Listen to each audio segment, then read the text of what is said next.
السلام ورحمة الله تعالى وبركاته. مرحبا بكم في قناتكم سيلفي. اليوم غندويو على فتيات الشارع. كما كيقول المغرب كيديروا التطوار، واش كيشدو التطوار زعما كيصاوبوا ولا شي حاجة الله أعلم.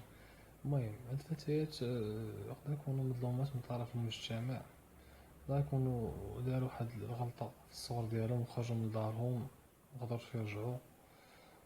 كاين اللي خرجت صاحبتها في هاداك الدومين بحال هكاك اللي خايب، كاين اللي تبدات فيه صغيرة بكارة وملقاش باش تصرف وشحال من حاجة، كاين اللي جراو على دارهم، كاين اللي والديهم مطلقين، كاين حياة اجتماعية اللي خرجوا هادوك البنات لهاداك الشارع. الا سولت شي وحدة من نهار راسها بيان سور تكون صاحية، يعني ما شاربة ما والو ما حاشة ما سكرانة ما والو، الا سولتيها في الداخل ديالها تحس بأن هي ما راضياش على راسها، والضمير ديالها تلقاها كأنبها كل نهار على الأفعال اللي كتقوم بها. يعني مخصناش حنا نظلموهم وما نحاولوش نخسر معاهم الهضرة، نطيحهم من الكرامة ديالهم، ما قبل كل شيء راه إنسان، وياك الله سبحانه وتعالى ابتليتم فاستتيروا.